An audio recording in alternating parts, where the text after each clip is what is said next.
now turn our attention to the latest in the India-China relationship, especially as the special representative meeting is taking place after 5 years.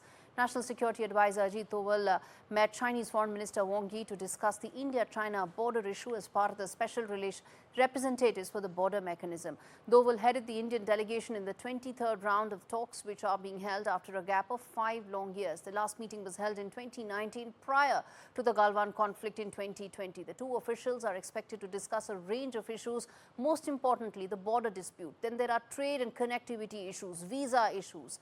In order to rebuild the bilateral ties in the wake of recent disengagement efforts that have taken place at Depsang and Deptok, signaling a potential breakthrough in the broader resolution of the border dispute. While the talks began at 10 a.m., there is expectation on both sides even as details are yet to emerge. Ahead of the meeting, when asked about rebuilding trust, the Chinese Foreign Ministry said Beijing is ready to work with New Delhi to implement the important common understandings between the leaders of the two countries and work to bring bilateral relations back on track as soon as possible. Beijing also emphasized the need to respect each other's core interests and major concerns, strengthen mutual trust through dialogue and communication, and properly settle differences with sincerity and good faith. This is all that the Chinese readout has been ahead of the meeting.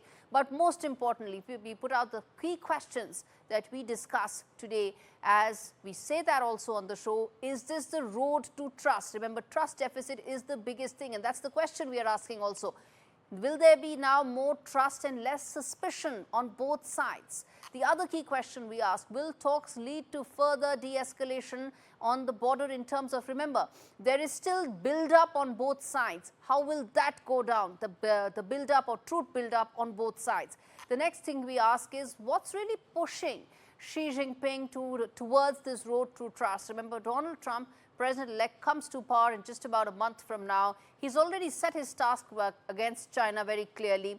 Is that the reason why Xi Jinping wants to ensure that at least one major issue gets sorted out from a geopolitical point of view, from a trade point of view, given the fact that his economy is also teetering right now? Answering and getting an answer to all those questions is what I hope. I have Ambassador Meera Shankar, who's a former diplomat, joining me on the broadcast, and we also have General Sanjay Soi as well to talk more about. General Sanjay, let me start with you, sir. As things stand right now, there's an expectation and there's a hope that some of this may translate into better trust building on both sides.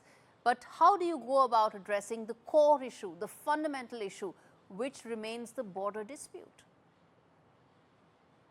Gaurie, in fact, I would say I would give it a thumbs up in terms of maintaining a communication. Yes, after years of distrust, years of suspicion, at least we are talking, and this is the meeting after 2019, as you have rightly brought out, which makes it very, very important, and also makes it important since for our side, NSA, Mr. Ajit Doval is there, from their side, Wang Yi is there. Though these are the people who can take a call, who can take a decision, and who have gone, both sides have come very well prepared, and they are ready for discussion on the positive side. Probably both sides are looking at the positive side of the discussion. As far as the LAC is concerned, from the army point of view, I would say that since it is a notional line, it is a demarcated line, which was earlier a McMahon line, and it is drawn with a thick pen, and we have, both sides have our own understanding of the line, because when we talk on the border side, the soldier who is deployed on the border, from his point of view, it is say 1 kilometer this side, and from China point of view, it is 1 kilometer on the other side. That is one part, very small thing. Besides that, so they need to be told, okay, this is the no man land, this is the understanding, we got to gradually build a trust, gradually demilitarize the area. Both sides have been, mirror deployment has been there, the infrastructure has come up, the camps have come up, those things have started dismantling. So that kind of trust has to be built up, because in the past what we have seen, Yes. not once but many times, China, we have been betrayed by China. Exactly. One step forward, 3 steps backward. That has been the story every time there is an effort to try and bridge that trust deficit. Point taken. Let me get in Meera Shankar on this as well. The fact is, ma'am, that when you talk about diplomatic goodwill, you talk about building diplomatic forward steps. This is essentially it. This is probably the biggest step the two sides are taking after 5 long years, in the hope that they will be able to at least address some of the other issues, whether it's connectivity, trade, visas. Those are important issues as well that right now are being completely sidetracked because of the border issue. Are you hopeful that those issues will be addressed? Well, I think India has to take it a step at a time. I think our position has to be trust but verify. You cannot take things on pure trust alone with China, and much is going to depend on what Chinese actions are and how their behavior unfolds.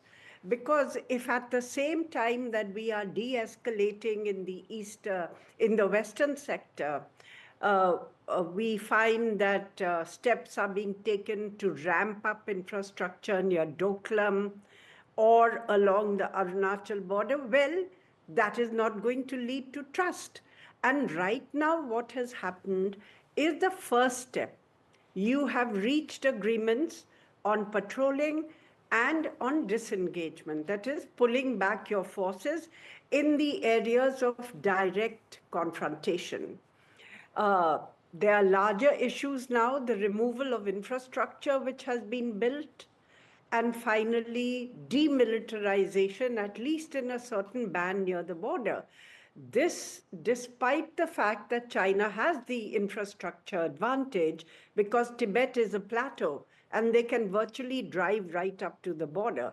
India has to climb up and down many valleys and peaks before reaching the border. So there is a disadvantage which we have in terms of logistics in border management. Uh, China has been building up military infrastructure in Tibet for years now, for decades now. The supply lines from the mainland to Tibet have shortened dramatically. There are Yes. bases for missile deployment in Tibet and military infrastructure, other villages, civilian villages are Exactly. coming up Those are all core along the concerns. disputed border Those are area. core So concerns, I ma'am. think this is the first step. It's a positive I step. was coming to just But that, we ma'am. have to wait and see that Yes. this process is completed and taken to Absolutely. its Listen to my question, logical ma'am. I understand. conclusion. I'm asking you a question, which is that this is an important first step, but the fact that this has happened after 5 years is a positive development. But what would be your expectations in terms of deliverables from here on? Are we expecting too much out of a meeting, given that there are so many thorny issues? Look, I think that India has to take it a step at a time. After all, it was our position that relations could not proceed in a business as usual way till these transgressions by China on the border were resolved. And that process has now started. So I don't think that we should leap forward in terms of the relationship. We have to move cautiously, step by step. Yes, this is positive, but at the same time, there's a lot more ground to cover. And the larger question looms because the border is not resolved, Yes. because even the line of actual control has not been jointly defined by Absolutely. the two sides, the chances of recurrence of border friction is very strong. You know, Indeed. after all, we had these agreements on maintaining peace and tranquility in the Exactly. border areas Exactly. since Hold your thought there, 1992, ma'am. Hold and your thought there. they were broken. Hold your thought there, ma'am. I want to ask that question to General Soy as well. Your thoughts on expectation are high, but in terms of actual deliverables, beyond the good optics, very good and very important optics, what would be your deliverables that you would expect from this in terms of a best case scenario?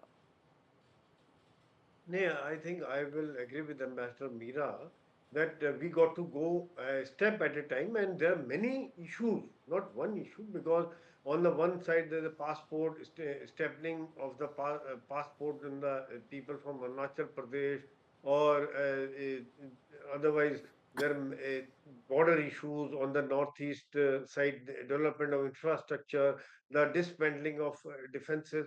So while I would appreciate, yes, communication is very, very important. We are two very emerging economies, and our business with China is almost touching $118 billion, and we are becoming the more bigger trade partner with China than the America. So China is also looking forward for developing the better relations with India, maintaining the better relations with India. So there would be many positives and deliverables, maybe in terms of LAC, in terms of economy, in terms of the better communication and better diplomatic relations. But will China stop their string of pearl strategy of Maldives, Bangladesh, Pakistan, Sri Lanka, Nepal, trying to strangle India from all sides? Will they stop support to the militants indirectly when we go to the UN and they give them shelter and use the veto power? Or will they again continue with the expansionist policy? That is there are many things. So, as a military mind, I would say that yes, communication is very important. We need, if we could be friendly, it is good for both of us. But we need to be cautious, and we cannot let our guards down. As you, Gauri, you have rightly brought out, one step forward, three step backward. But suppose if it is only one step forward and we don't go back, three step backward, it will be a good development for both the countries. And I Indeed. think China, because of the Trump coming in, is also looking forward to probably securing one side of their front with the friendly Exactly. relations with India. Yeah, Gauri. Exactly, exactly. And a story that we are going to keep a very close watch on, given that India China relationship will continue to be an area of focus for India globally.